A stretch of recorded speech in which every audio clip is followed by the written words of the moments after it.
Atëherë u vendosëm në këtë pjesë si fillim për të shpjeguar mallësinë të ashtu quajturit projekt turistik.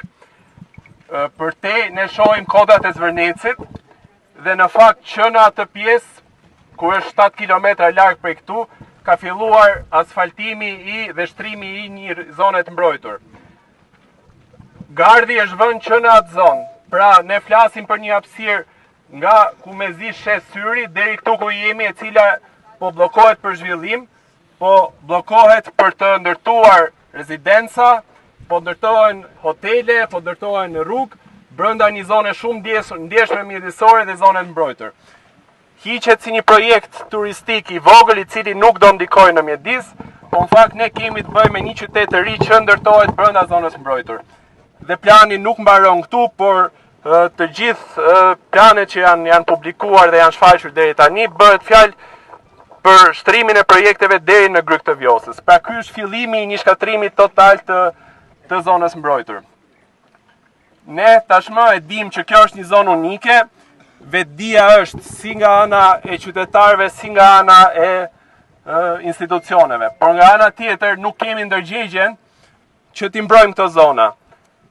Një zonë unike, cila ka habitatet më të rëndësishme natyrore, na jep shërbime të shumëllojshme si banorëve, por jo vetëm, edhe ne që vim nga Tirana, tashmë po zhduket në emër të zhvillimit, në emër të ndërtimit, shtëpia që do shiten dhe më pas nuk do ketë më akses për gjithë ne, dhe sigurisht nuk ka vend për jetën e egër, si fillim që kjo zonë e mbrojtur është shpallur për ruajtjen e jetës së egër, për ruajtjen e peizazhit dhe për një zhvillim që ndryshëm të banorëve që jetojnë këtu në afërsi.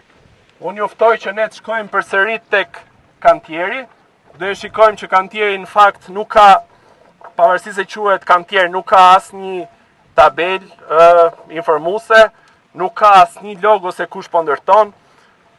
Policia është këtu fatmirësisht për të ruajtur rendin e protestës, por në fakt nuk po ndalon asnjë ndërtim, nuk po futet konfiskoj makineritë, që duhet i kishte bërë dhe IKMT-ja, e cila patërpësisht erdhi dhe në vend të konfiskonte dhe të ndalonte ndërtimin, të konfiskonte gjithë makineritë brenda zonës mbrojtur, tha se aty ekzistojnë leje, aty ekzistojnë vlerësime ndikimit mjedis, dhe deri sot nuk është paraqitur asgjë.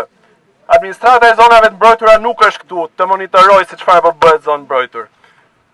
Të gjithë këta institucione, të gjithë këta mbrojtës të zonës mbrojtur, në fakt e kanë braktisur, nuk janë askund dhe kanë në dorë pasuritë tona natyrore. Në fakt, to janë lënë të gjitha në dorë të kushdo që do të ndërtojë, dhe qytetarët, si të dëgjuat edhe në fillim, janë të lënë jashtë, janë të larguar. Të shpërfillur nga gjithë procedurat, nuk ka asnjë proces konsultimi, nuk dim se çfarë po bëhet. Praktikisht nuk dihet se si është projekti, nuk dihet çfarë projekti është, por thjesht po janë futur dhe po ndërtojnë. Drejtohemi për nga dera e kantierit.